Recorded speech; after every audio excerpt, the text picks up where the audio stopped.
All right, welcome back everybody to Blackacre Ranch. It's been a cold one.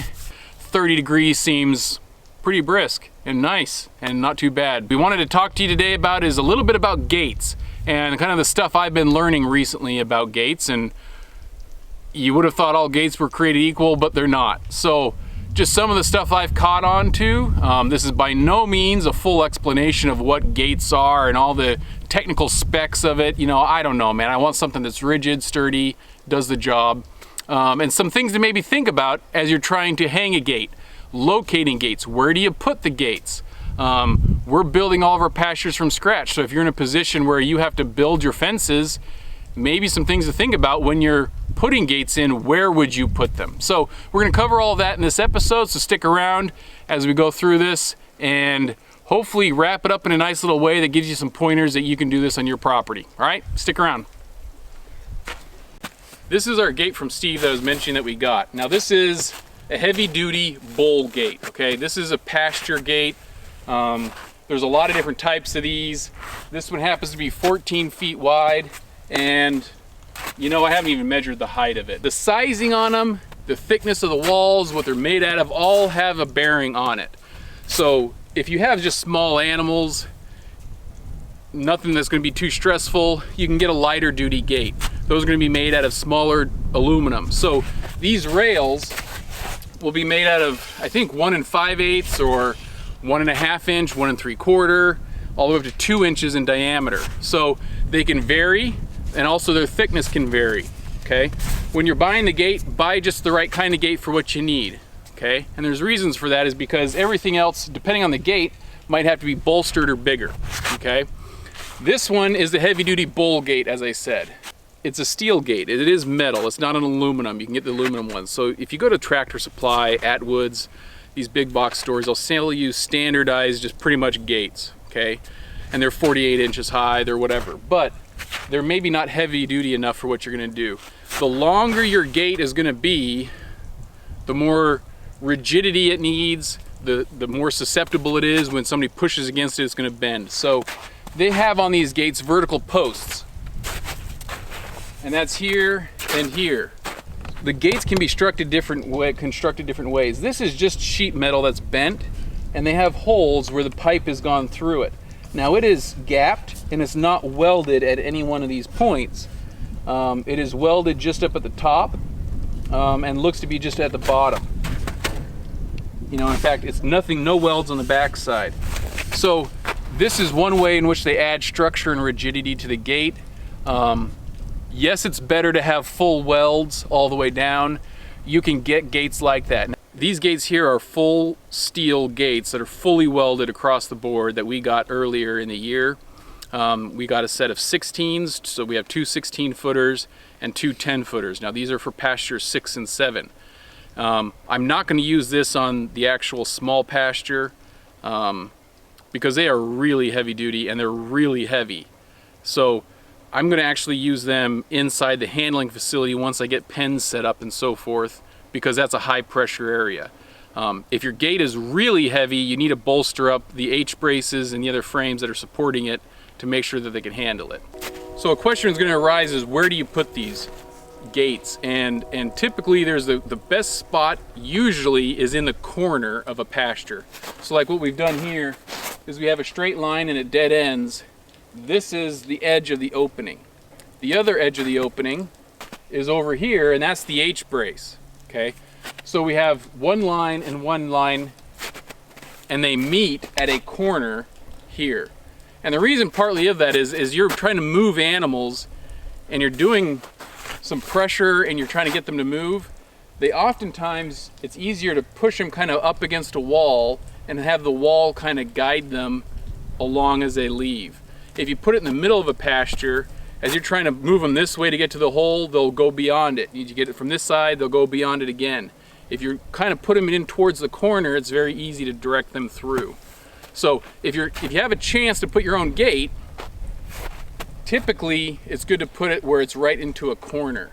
Now, with buffalo especially, I've heard a guy tell me years ago that he had a pasture and he put a gate towards the corner.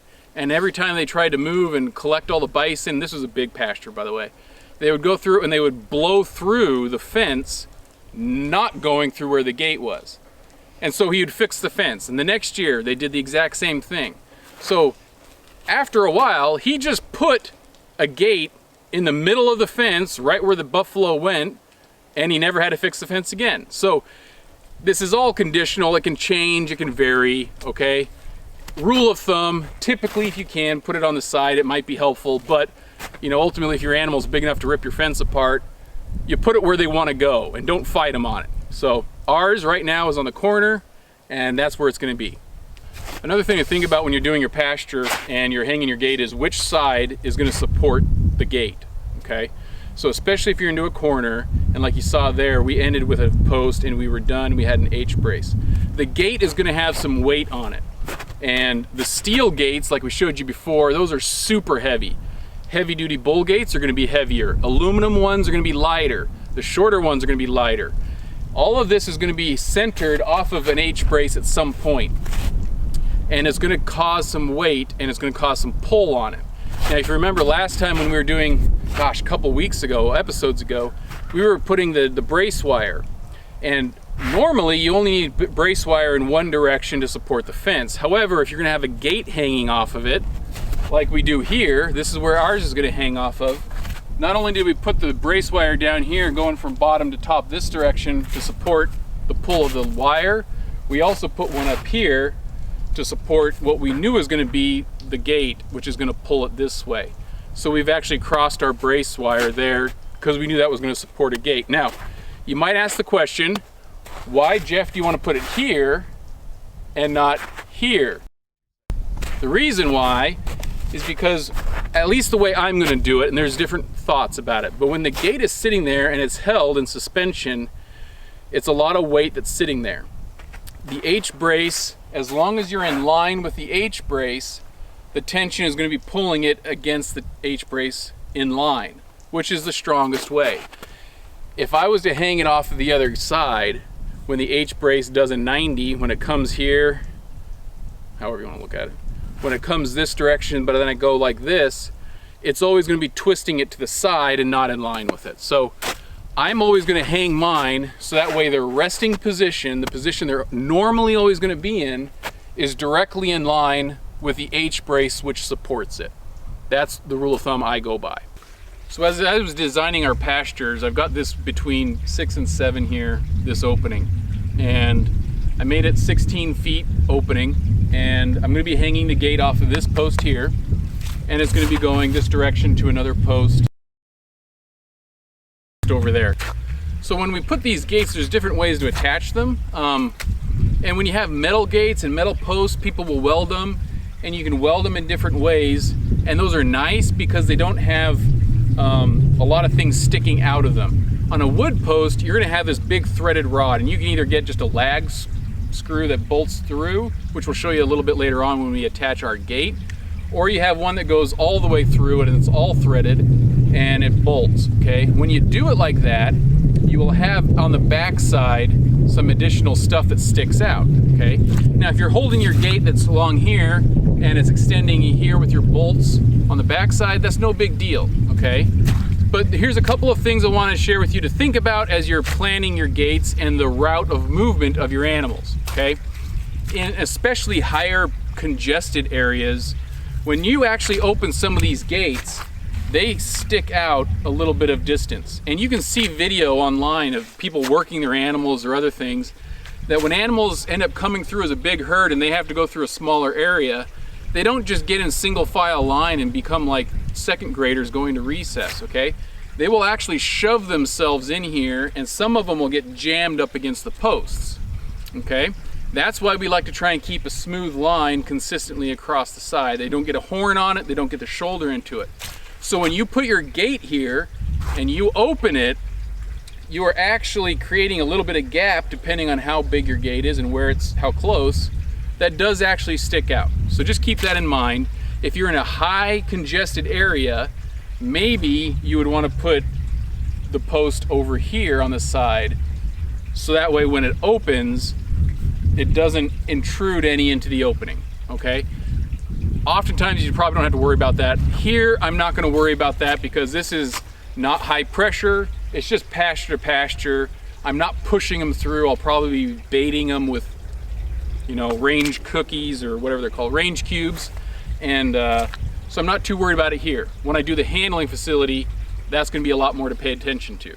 The other thing is, the all thread sticks out. Just make sure that everything's as flush as you can get it, that nothing protrudes, because the animals are possibly gonna hit it.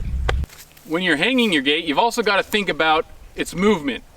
Ask yourself, what's the direction of movement most likely for your animals, okay? Oftentimes we'll have a set route we take them pasture to pasture. In this case, mine are gonna go from 6 to 7, okay? So ideally, I'm gonna want my gate, if it's not a dual direction opening gate, and it's gonna open one direction, I'm gonna have it open in the direction away from the movement, okay? So I don't open it up into the animals, okay? That's the way I'm gonna do it. It's easier to open it and have the animals go out than it is to try and squeeze back if the animals are pushing up against you. The second point that I also kind of wanted to think about is gates, if they're open, it's nice to have them come flush back on the fence. So that way you don't have to worry about them pushing, the animals busting them, it just gets it out of the way and it's back. If you have a gate and you try and stick it on the front side of your post, it's not gonna go a full 180 all the way around. That's why if you mounted it on the side, you could get a full 180 all the way back. And that's why you have to kind of think about, how do you want to mount your gate, and maybe where do you want to mount it. In this case, my H-posts, H-braces go down the line. That's going to make it so I'm going to put the gate against here. The one behind us would obviously been great because I could open it dual direction either way, but it doesn't have an H-brace supporting it. So I am thinking that I'm going to mount mine on the side over here, hang it on the side, and that will allow me to open it all the way back to be flush here. So if I ever needed to, for some reason, I know that if it's open, I'm not gonna have to worry about the animals pushing on it, playing with it, trying to secure this thing in a half open position. So that's also something that I thought about, and I'm gonna try when I mount this one. Maybe it's something that you might think about too. Okay, 0.5, 6, or whatever, I don't know where I'm at yet with this. Okay, so I'm showing you over here this other opening. This is between pasture 6 and the small pasture for the handling facility. The reason I'm showing you this one is actually on a slope. Okay, so in an ideal world, you have flat land, no big deal, hang your gate wherever. But if you've got sloped land, your land is going to go down and your gate relatively is pretty horizontal. Okay, you have the option to hang it on the high side, low side, whichever side. Okay. Naturally, when you're hanging this gate, there's gonna be a gap no matter what, but where do you want the hinges on a slope? And when I think about it, this is kind of how I assess that, okay? Behind me is this opening, and right to my right over here is the high side, and over here is the low side.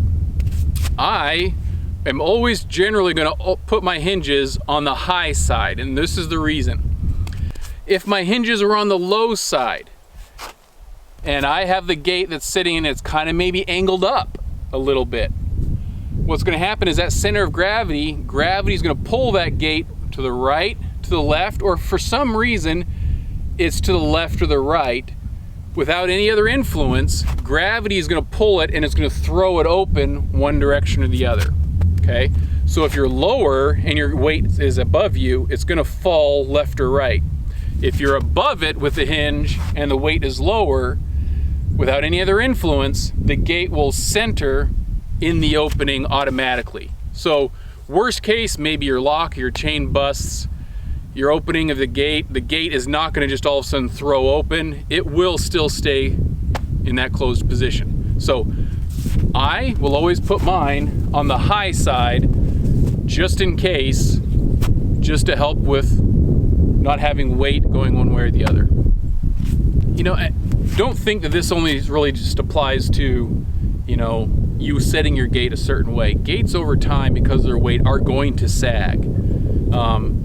Yes, they are going to do that, but if you have the ability to make sure that it's on the high side and you have that option, and maybe you're gonna try and angle it down a little bit because it is maybe welded or other things, you have that ability to try and adjust it, you know, you have that option. But for the most part, high side is the best side in my case, and that's the way to go. Hey guys, thanks for joining us. These are just some of the things, as I mentioned before, that you might want to think about when planning out your pastures, how things work, where gates are located, and so forth. Some things to think about. So hopefully these tidbits were useful for you and enlightening in some way, right? There's a lot of things and a lot of variables to juggle, but ultimately keep it simple, stupid. Don't try and overthink the process. But in certain situations, you know, if you can grab one tidbit here or there and use it, I think it might be useful for you. So thanks for joining along. Keep with us, like and subscribe. It's just the little bell down there. Gives you a notification when we post some videos. We do this to hopefully help you guys out and give you some better entertainment than ABC, CBS, and NBC, right? So anyway, join along with us. We'll catch you next time. With you, I wanna stay with